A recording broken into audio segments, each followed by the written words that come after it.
ഇതരൻ ഉൾപ്പെടെയുള്ളവർ പരിപാടിയിൽ പങ്കെടുക്കും. Kerala vision news, Thiruvananthapuram. മലപ്പുറം പെരുമ്പടപ്പിൽ വീടിന് തീപിടിച്ചുണ്ടായ അപകടത്തിൽ 3 പേർ മരിച്ചു. ഗുരുതരമായി പൊള്ളലേറ്റ് ചികിത്സയിലായിരുന്നവരാണ് മരിച്ചത്. വിവരങ്ങളുമായി അഭിനയുണ്ട്. അഭിന, എപ്പോഴായിരുന്നു ഇത്തരത്തിൽ തീപിടുത്തമുണ്ടായത്? എന്താണ് തീപിടുത്തത്തിന് കാരണം?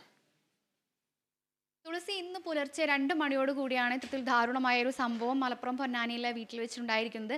ഈ ഒരു അപകടത്തിൽ മാതാവടക്കം മാതാവിനും അതുപോലെ തന്നെ മാതാവ് സരസ്വതി, മകനായ മണികണ്ഠൻ, ഭാര്യ റീന, മക്കളായ അനിരുദ്ധൻ, നന്ദന എന്നിവർക്കാണ് പരിക്കേറ്റിരുന്നത്. ഗുരുതരമായി പരിക്കേറ്റ ഇവരെ തൃശ്ശൂരിലെ മെഡിക്കൽ കോളേജ് ആശുപത്രിയിൽ വിദഗ്ധ ചികിത്സയ്ക്കായി കൊണ്ടുപോയിരുന്നു. തുടർന്ന് ഈ തൃശ്ശൂർ മെഡിക്കൽ കോളേജിൽ വെച്ചിട്ടാണ് ഇവരുടെ മരണം സ്ഥിരീകരിക്കുകയും ചെയ്തിട്ടുള്ളത്.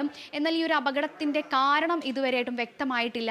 ഇന്ന് പുലർച്ചെയുണ്ടായ ഈ ഒരു അപകടത്തിൽ ഇവരുടെ കരച്ചിൽ കേട്ടാണ് നാട്ടുകാർ ഓടിയെത്തിയത്.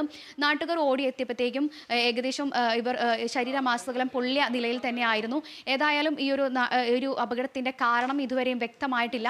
പോലീസ് ഈ ഒരു സംഭവവുമായി ബന്ധപ്പെട്ട് അന്വേഷണം ആരംഭിച്ചിട്ടുണ്ട്. ഇപ്പോൾ നിലവിൽ തൃശ്ശൂർ മെഡിക്കൽ കോളേജിലാണ് കുടുംബത്തിൻ്റെ മൃതദേഹമുള്ളത്. അല്പസമയത്തിനകം തന്നെ മൃതദേഹം ബന്ധുക്കൾക്ക് വിട്ടു നൽകും. തുളസി, അഭിന, ഈ ഒരു മരണത്തിൽ എന്തെങ്കിലും അസ്വാഭാവികത പോലീസ് സംശയിക്കുന്നുണ്ടോ?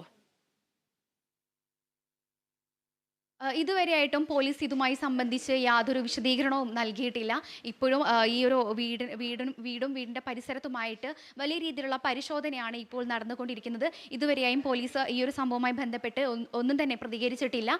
ഏതായാലും ഇത്തരത്തിൽ ഈ ഒരു തീപിടുത്തത്തിന് കാരണം എന്താണ്, ഏതായാലും വരും മണിക്കൂറിനുള്ളിൽ തന്നെ ഇതുമായി സംബന്ധിച്ച വിവരങ്ങൾ ലഭ്യമാകുമെന്ന് തന്നെ കരുതാം. തുളസി, മലപ്പുറം പെരുമ്പടപ്പിലാണ് വീടിന്